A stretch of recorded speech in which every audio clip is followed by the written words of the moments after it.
Hula ho mga ka-Angel! Ito naman po ang inyong lingkod at yung katropa at kalakwatsa, Kuya JJ. So ngayon mga ka-Angel ay sana po nasa good mood po kayo ngayong araw na ito, para maganda po ang ating pagkwekwentuhan na naman at pagtalakay sa mga magagandang issue about po dito, especially sa Canada. Bakit po puro Canada na lang ang pinag-usapan natin ngayon mga ka-Angel? Ay akin lang makapag-share lang po ng mga ideas at mga paraan, mga pathways, mga benefits na nakukuha natin dito sa Canada, para naman po magkaroon kayo ng kaliwanagan kung ano ang mga maidudulot sa ating pamumuhay. So yun mga ka-Angel, at medyo makulimlim ngayon na naman sa Calgary at maulan kahapon pa. So but that's fine, para madiligan po yung mga grass, yung mga halaman, para maganda po yung pag-usbong at pamumulaklak ng mga halaman natin sa susunod na mga araw. At may pakita yung kagandahan lalo ng Canada mga ka-Angel, lalo na sa mga mountain area. So like I said mga ka-Angel, Canada has one of the scenic view in the world, at yung mga natural resources are very very unique mga ka-Angel. Example na lang po mga ka-Angel, nandito po tayo sa Alberta, andyan yung Banff, yung Jasper area. Sa south andyan yung Waterton area. Sa east andyan naman po yung Drumheller ay Dinosaur Park mga ka-Angel. Sa north, of course, andyan po yung kagandahan ng mga Northern Lights sa Wood Buffalo at sa Fort McMurray area. So yun mga ka-Angel, ang mga isa sa mga tourist spot at magagandang landscape na very unique po na maiko-compare natin sa buong mundo. Okay mga ka-Angel?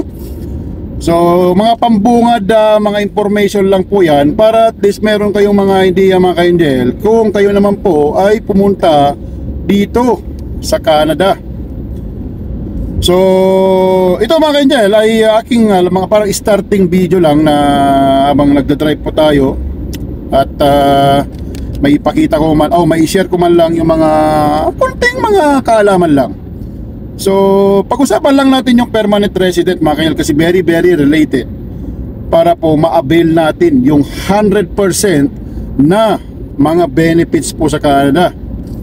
Like I said mga ka-Angel, ulit-ulit kong sinasabi, yung permanent resident is very important, dahil yun po ang alas natin para makapag-stay po dito sa Canada. So at tulad po ng sinabi ko, yung mga ibang country wala pong permanent resident. Pagka in contract o wala ng employer, or may mga country pa na kailangan na may kumbaga specific years lang kung how many years you can stay in their country, and then you need to go home unless you are going to marry their citizen, yung mga kababaihan nila o lalaki as mag-asawa. Ganun po yung mga option na lang po nung iba. Maraming magagandang country din mga ka-Angel, pero yung Canada is very very unique. Tulad po ng mga sinasabi ko lagi na yung Canada ay nag-o-offer po ng almost lahat na yung kumbaga nabot po yata ngayon mga ka-Indian yung latest yung mga latest survey or latest stat na Canada ngayon mga ka-Indian ay one of the most livable or it has the quality of life in the world mga ka-Indian. At yung safety, kung di ako nagkakamali mga ka-Indian, ay sa ibang mga kumbaga institusyon na nagkakaroon ng pag-aaral ay very safe po ngayon yung Canada. Kung hindi top 1, isa sa mga top 1. So going back tayo sa permanent resident, yung permanent resident mga ka-Indian ay maraming paraan yan. Yung common po, andyan po yung pagka nasa Pilipinas ka pa, andyan yung tinatawag nilang express entry, which it takes only around more or less 6 months to process the permanent resident as long as you meet the requirements. At required po din po yata yan yung IELTS or yung tinatawag nilang I think International English Language Testing System. So kailangan may specific po siya na or yung required points na or grade yung mga ganon para makadagdag doon sa pag-process yun ng permanent resident. Ibig sabihin, Pilipinas, nagpa-process na kayo. Pag landing nyo dito, you are a permanent resident already. Okay? So yung mga ka-Indian ay yung IELTS is very mga ka-Indian, high-tech na po tayo ngayon. Manood lang po tayo sa mga internet ay magkakaroon po tayo ng idea about sa IELTS. Tulad po ng sinabi ko, believe in yourself mga ka-Indian. Kahit high school graduate lang po tayo, pagka basta marunong po tayo umintindi ng English, you can do it. Try, watch, yun lang po mga ka-Indian. Kayang-kaya natin yan mga ka-Indian, yung mga IELTS na yan. Pilipino tayo, nabiyayaan tayo ng madiskarteng katangian. Okay. Yun ay magbigay ako ng mga kumbaga mga pathways, yung express entry and also the yung pag nandito po kayo, yan po yung tinatawag nilang PNP o yung Provincial Nominee Program at magkakaroon kayo ng mga LMIA o yung Labor Market Impact Assessment na tinatawag yung LMO dati, yung Labor Market Opinion previously na change po nila sa LMIA was almost the same with yung katangian niya, may mga dinagdag lang. At saka yun na nga, I think if you are going to apply for an LMIA, I think you are not required, it's not mandatory to take the IELTS. But if you are going to fly as a permanent resident, I think they need to include that IELTS because Canada is an English country. So Sana all. kailangan gusto nila na hindi kayo mangapa o hindi kayo mahirapan pag nakatira po kayo sa Canada dahil English speaking country. Although it's a diverse country na iba't ibang saring mga lahi, iba't saring language, but still you still need to learn how to speak English and understand or write kasi very kailangan po kasi English is a universal language. So kailangan talaga po natin. Like I said mga ka-Angel, hindi man tayo pare-parehas ng pag-aralan or yung capacities po sa pag-intindi, pero like I said, high-tech na po tayo ngayon. Try to read books or any kind of newspapers like that to practice lang po yung English natin. Like I said, believe in yourself. Don't down yourself mga ka-Angel.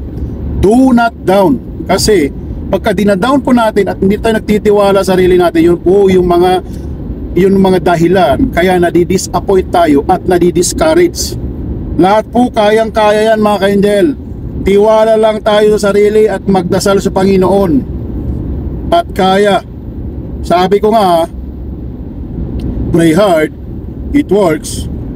At si God, mga ka-angel, God will do His part, but we still need to do our part as well. Okay, mga ka-angel? O yun, mga ka-angel, yung mga iba, at saka mga ka-angel, the additional sa permanent resident, the government of Canada is they are giving invitation also sa mga grandparents saka parents na yung mga draw na tawag nila, parang bunutan. Pagka po nag-apply po kayo, mabubunot po kayo, for example, ay pwede nyo pong isponsoran yung mga magulang o mga lolo-lola at maging permanent resident sila dito, mga kailangan, when you going to process their papers. Upon landed, they already permanent resident. So lahat po yan ay ini-invite. Kaya lahat po yan mabibigyan ng chances. Just only try to research what's the requirements. So yun, mga ka-angel. Kasi Canada po kasi, mga ka-angel, gusto po nila kasing hindi tayo nalulungkot. Gusto nila pagsama-samahin tayo, mga family. Gusto nilang dalhin natin ang mga pamilya natin sa Canada. Dahil po alam nilang na mas magtatrabaho tayo ng maganda kung kasama na natin ang pamilya natin. In that case po, mga ka-angel, homesick, erase. Kasi kasama mo na ang pamilya mo. So yun, mga ka-angel, napaka-importante po sa Canada yung family. Like I said, they value the family. And of course, sa mga chikiting. Kaya nga po nagbibigay sila ng additional support sa mga bata, yung child benefits, para ma-erase natin na mas maganda yung mga anak natin na hindi natin nakikita sa other countries. May mga countries na gano'n ang program din, but not at all, mga ka-angel.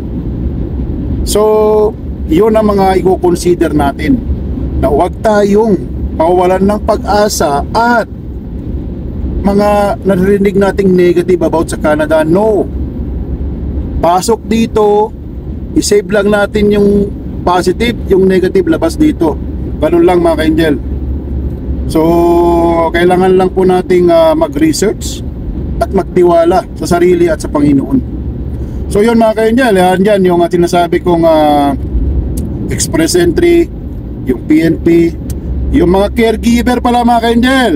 Merong na mga latest na immigration news na yung mga caregiver na natin, they are a frontliner, may very important workers na nag-aalaga po sa mga chikiting, sa mga grandparents, yung mga caring ba. Ay, kung di ako nagkakamali, ay meron din pong mga program na when you are outside Canada, you can apply for like a permanent resident, and upon landed in the Canada, you are a permanent resident already, mga ka-angel. At dahil po kailangan po nila ng mga caregiver dito, mga ka-angel, dahil po yung population ng Canada ay nag-grow at ayaw na ayaw nilang papabayaan po yung mga parents or grandparents natin, dahil tulad ng sinabi ko, binabalyo nila ang tao dito kasi yung mga service nila, nung sila naman po ay nag-work, ay nagbigay po sila ng mga service sa pag-unlad po ng Canada sa economy. Now, it's time from the government as well to give it back yung mga service ng mga lolo, parents natin nung sila ay nagtatrabaho, dahil nakapagbigay po sila sa pag-unlad ng Canada. Kaya sila naman po ang babawi para naman mabigyan at maalagaan po sila hanggang nandito sila sa mundo. Kaya they are in need of more medical staff and caregivers, especially para may mag-alaga po sa mga senior citizen at sa mga kids din. So yun, mga ka-angel, at they are giving kumbaga mahikayat lalo na pumunta dito. Kaya nagbibigay sila ng instant na permanent resident status upon landed in Canada. So yun, mga ka-angel, napakagandang programa. At kung may experience po kayo, as long as you meet the requirements, And then, pasok po kayo mga ka-angel. Research lang po. Sa website po yan ng IRCC, yung Immigration, Refugees, and Citizenship Canada. Sa internet lang po yan. Na-type nyo lang po yan. Yan po yung website po ng government, IRCC. Formerly a CIC website. But they changed it because they include the refugees something. That's why they made it as IRCC now. So, andyan po lahat ng details yung about sa Canada, especially sa immigration, permanent resident, and citizenship. So yung mga ka-angels, permanent resident is very important so that we can avail more benefits from the Canadian government and plus the provincial government as well. Yeah. At saka yung tax mga ka-angel pa pala, kung low income ka, pwede kang hindi magbayad, magkakaroon ka pa ng refund. O, kita nyo mga ka-angel? Hindi ka kukutungan ng government kung low income ka na, kukuhanan ka pa ng pera. Magbabalik pa sila ng refund. May GST refund pa mga ka-angel. Marami. May mga climate incentive. Mayroon din silang mga ganoon. Marami mga ka-angel. Research nyo lang yan. Kaya huwag kayong mag-iisip sa tax. Canada is a tax country. No, almost all the countries has a tax. Kasi dyan po sila nagkakaroon ng mga fund para po sa pag-run ng government. Tax is very important in every country because that's the source of income to run the government. As long as we see the good governance infrastructure and everything, that's fine. Don't mind about the tax, that's part of our life. So ayun mga ka-angel, yung mga masasabi ko lang. Yes mga ka-angel, at so maraming mga pathways. Yung ay tulad po yung mga nakarang video, yung mga truck drivers, that is a part of a skilled worker, and you can easily avail your own permanent resident because they are in need. But truck drivers in Canada, because Canada is so big and huge, they want someone to transport goods to the whole community sa Canada. Kaya kailangan po nila ng truck drivers. Some provinces, maybe all the provinces, they have own program para po magbigay po ng free tuition fee sa mga gustong mag-truck driver na mag-aral, at for free mga angel, para po magkaroon lang ng mga truck drivers because their role is very important to transport the goods and yung mga needs natin across Canada, not only here, even in the US or some parts of the country, especially in the northern part, because they have the challenging job, one of the challenging job dito sa Canada, and they give big respect to the truck drivers because kung wala po sila, wala po tayong makakain mga ka-angel at mga ibang pangangailangan natin. Kaya give respect to the truck drivers because they give very important role, especially during the pandemic. Ulit-ulit ko pong sinasabi yan, kaya salute po sa mga truck drivers mga ka-angel.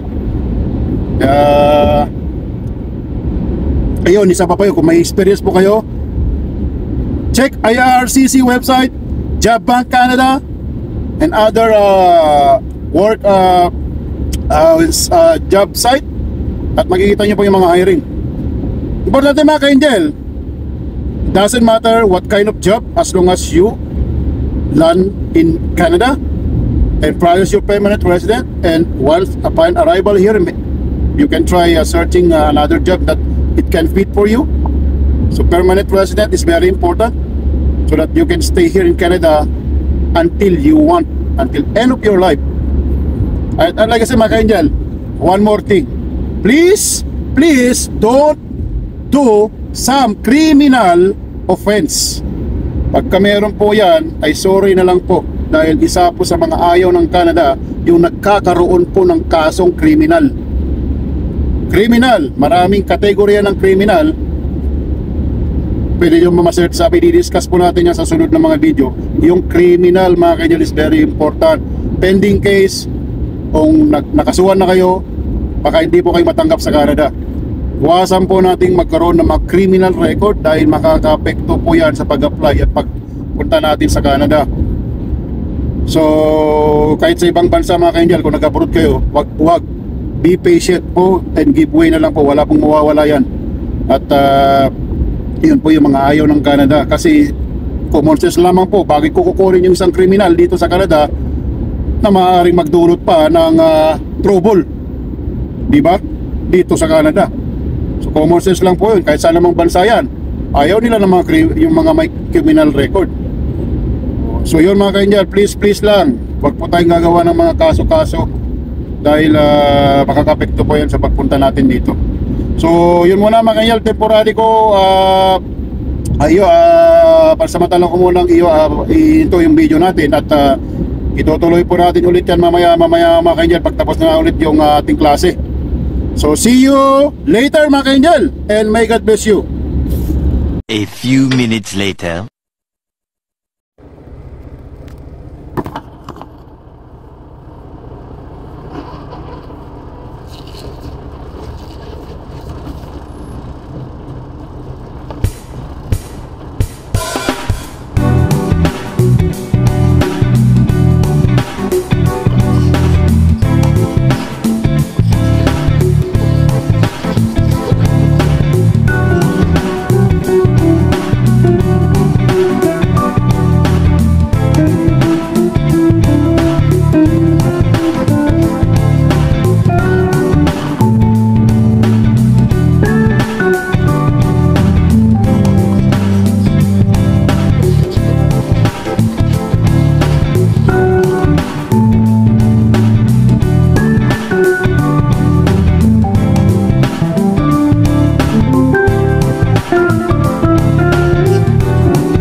Yan mga ka-angel at yan mga ka-angel at naipat na natin doon. Yan mga ka-angel, kuha natin. So ulitin natin ulit.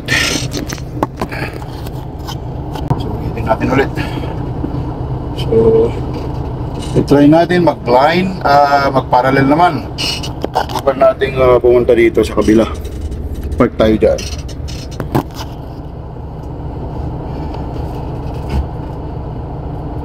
So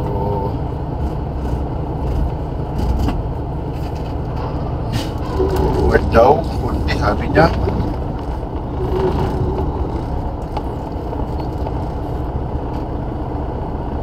So sabi niya increase.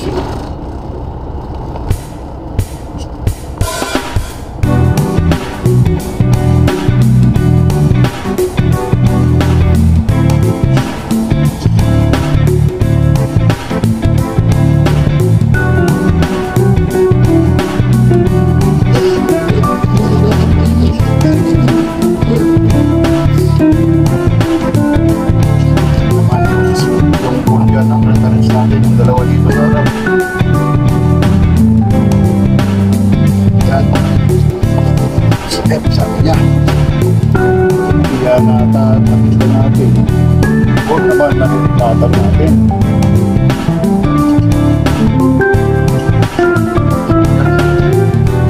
natin ulit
in our universe. So yun mga ka-angel, at tapos na naman tayo sa class natin. At uwi na muna tayo ulit. At tulad po ng sinabi ko, ay ipagpapatuloy natin yung topic natin kanina about sa permanent resident. So additional mga ka-angel ay pagka po na permanent resident po kayo dito, ay talagang marami po kayong ma-avail. So additional, for example sa housing naman po, sa housing lahat naman po nangangarap tayo magkabahay, di ba? So housing po, napag-usapan natin noon yung RRSP, and yun yung Registered Retirement Savings Plan. So like I said, just like a savings po that one na makukuha nyo pa sa pagka-retire nyo. At tulad po ng sinabi ko, it's a taxable siya, but pagka first time home buyer po kayo dito sa Canada, ay pwede nyo pong mahiram or ma-withdraw para po gawin nyo pong pang down ng bahay. So hindi po siya taxable, you can get it na wala siyang tax.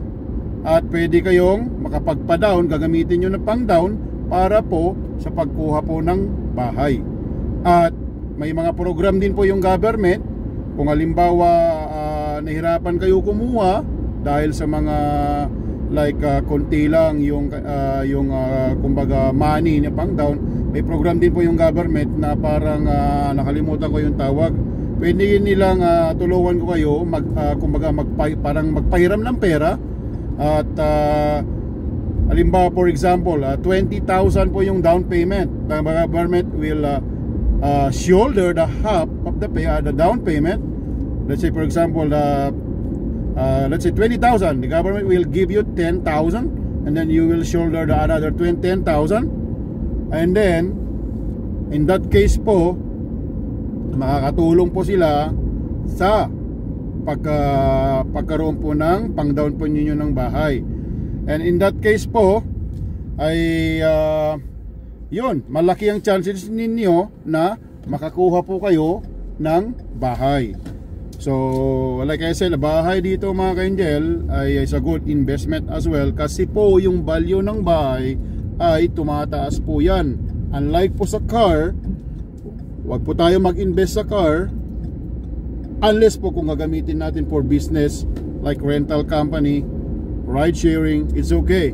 But it just buying the car for private use, it doesn't make sense sometimes. Hindi, importante po yung car. What I mean is that when it comes to investment, yung bahay po kasi is tumataas ang value niyan.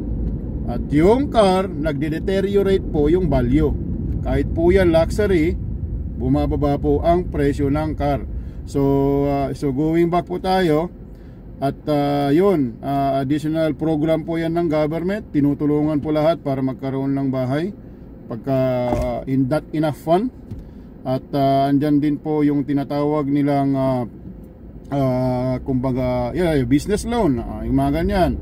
So pag permanent resident din po kayo ay madali din po kayong makapag-apply ng mga visa sa kung gusto niyo po ng travel.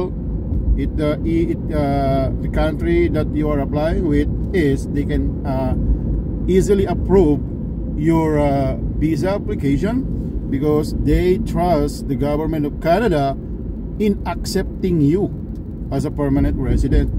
For example, US visa, you have that advantage if you have a permanent resident as well. So another thing is, one more thing, you're being a permanent resident in Canada, like I said, you get easily approved as well if you are going to apply for a loan or like a car loan, kasi alam po nila kasi na nakatira po kayo dito. At you can work anywhere in Canada mga ka-angel.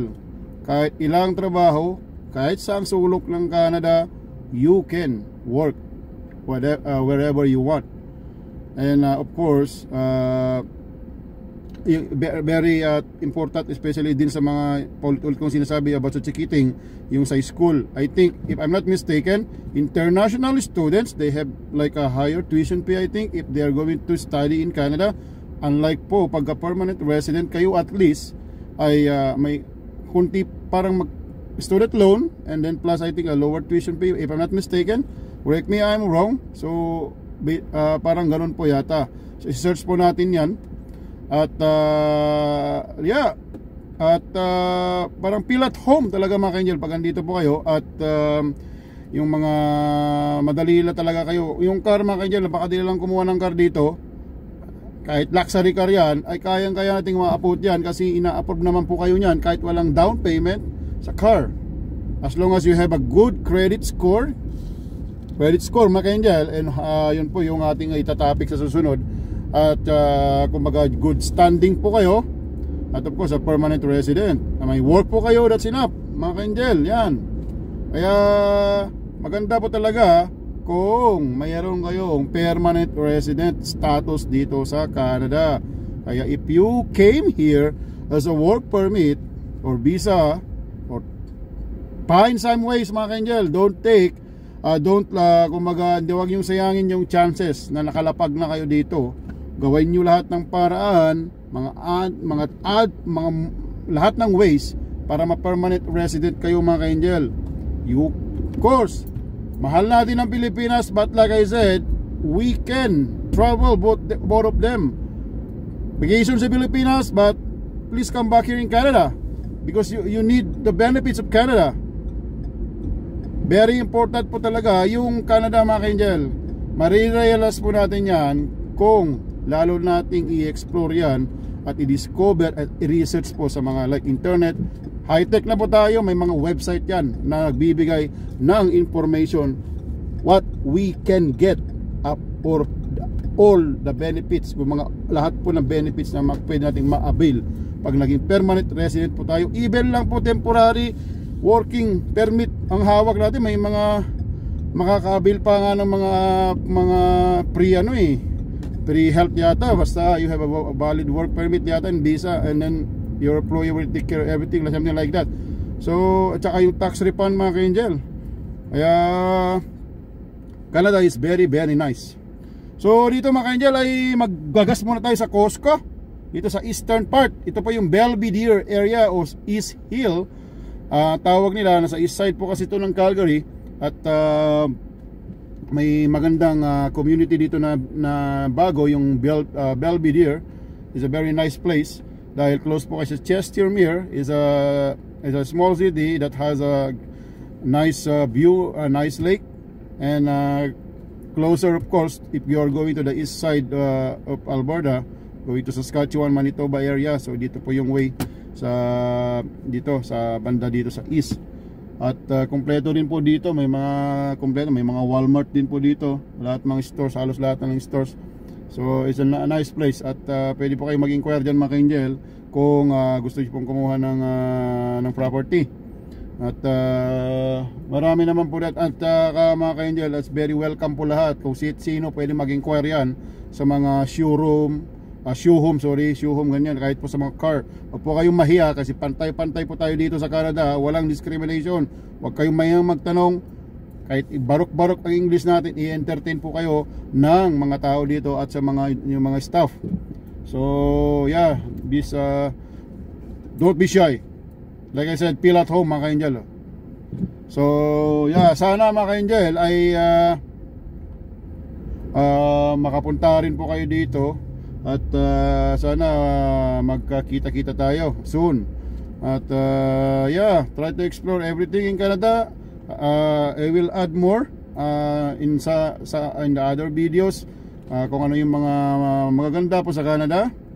At pansamantala ko munang tatapusin yung video at magkita-kita tayo ulit sa susunod nating mga vlog mga ka-angel. At please don't forget to subscribe to my channel Discovery Space Angel, Discovery Angel, my Instagram, Facebook, at follow, share para tuloy-tuloy po ang paglalakwatsa at pagbibigay natin ng impormasyon na makakatulong po sa ating lahat mga ka-angel. At ingat pa kayo lagi, stay safe, pray hard, it works.